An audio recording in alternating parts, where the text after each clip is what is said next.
A paz do Senhor, meus amados. O estudo da criação é importante, não apenas do ponto de vista bíblico, mas também do ponto de vista científico. A Bíblia não é um livro de geografia, mas quando tem geografia está certa. Ela não é um livro de história, mas quando fala de história está correta. Também não é um livro de ciência, mas quando fala de ciência está correta. A Bíblia diz que Deus, no princípio, criou o céu e a terra. E é bom saber que a Bíblia é a verdade.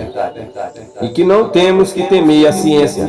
Há muitos cientistas que creem na criação e no relato bíblico da criação. Podemos permanecer firmes sabendo que a Bíblia é a palavra de Deus e que não temos que ficar envergonhados dela, independentemente do que digam. No final, a Bíblia é apoiada pela ciência. A era do antediluviano,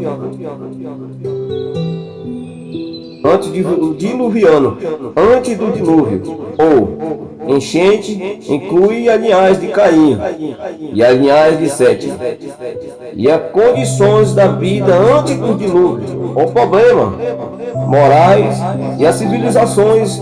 Veremos que o homem não era selvagem nem vivia em caverna. Havia civilizações bastante diante naquela época.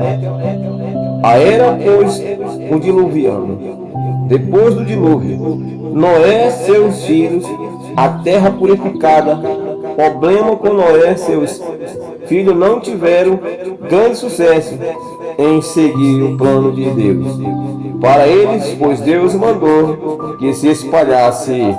E eles fizeram exatamente o contrário, construindo uma cidade sob a liderança de Nirode.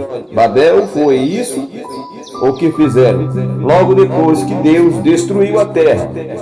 Em pouca geração após Abel, o mundo novamente havia degenerado a sua condição anterior ao dilúvio, cheio de pecado, não reconhecendo a Deus. Mas quanto à cultura, era esta muito avançada, havia civilizações muito adiantadas, como Ur dos caldeus, mas sua cultura era politista, era muito religiosa, mas não conhecia Deus, o verdadeiro Deus.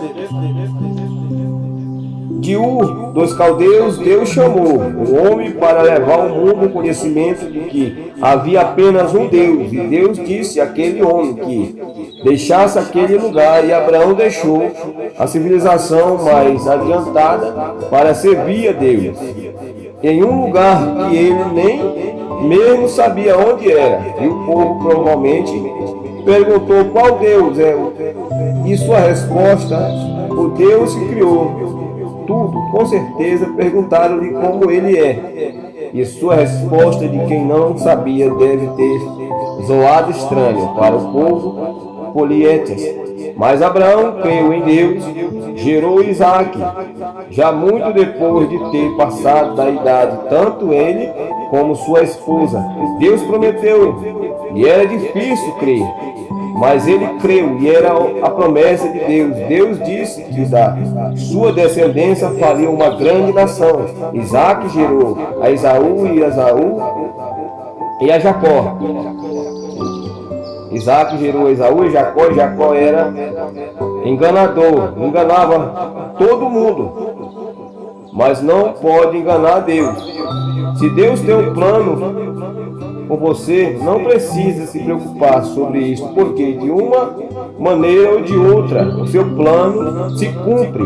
Abraão, Isaque e Jacó são muitas vezes chamados patriarcas, pais fundadores da nação. Jacó teve 12 filhos e uma filha. Seus filhos foram os fundadores das 12 tribos de Israel.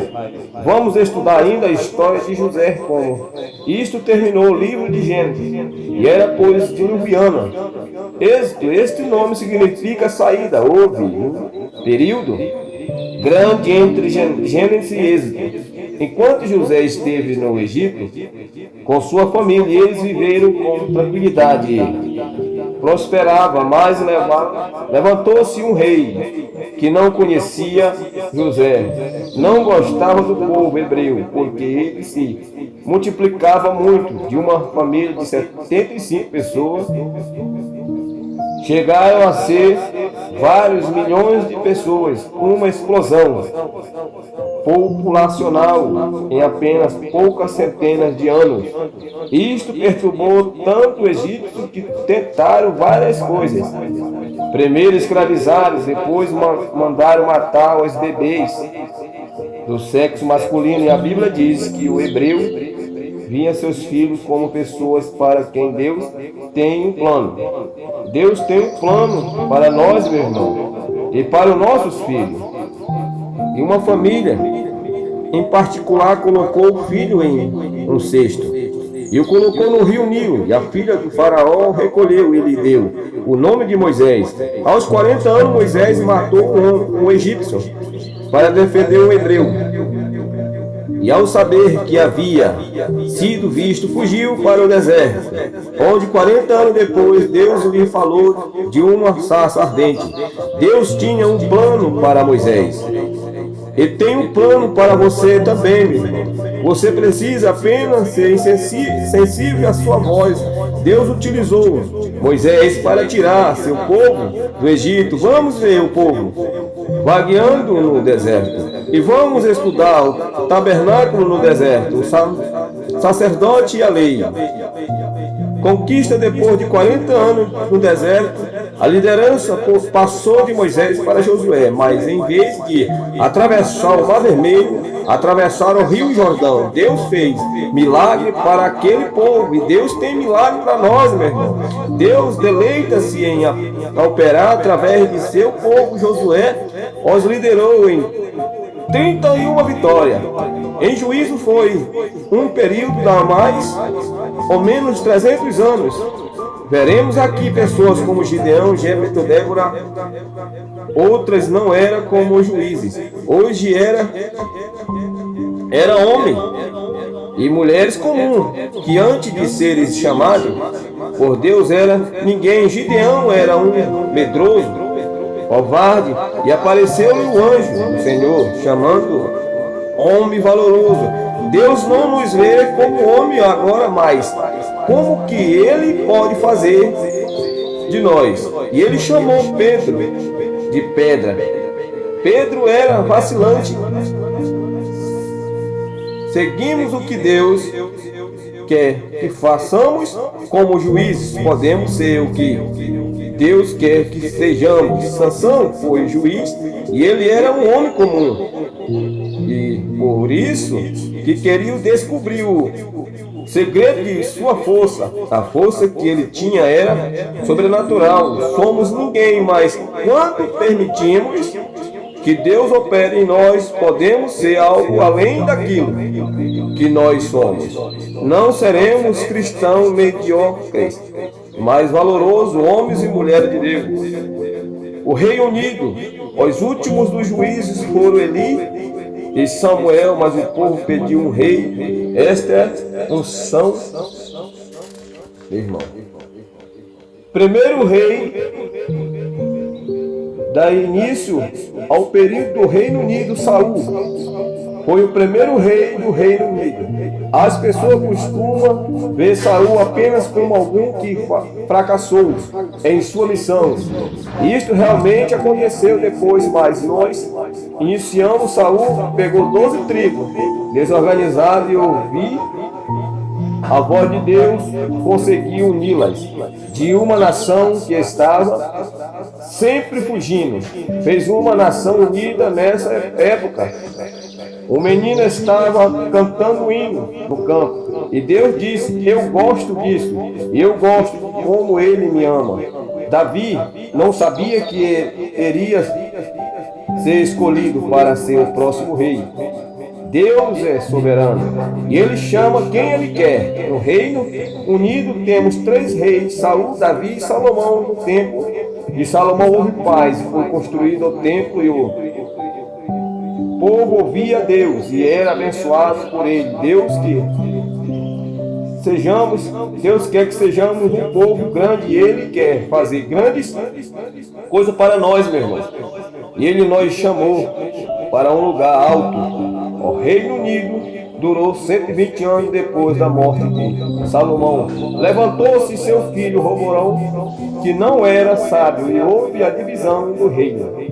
E o reino dividiu o reino do norte Israel, reino do sul Judá, por causa da falta de sabedoria de Roboão. Ele lidar com os problemas do reino.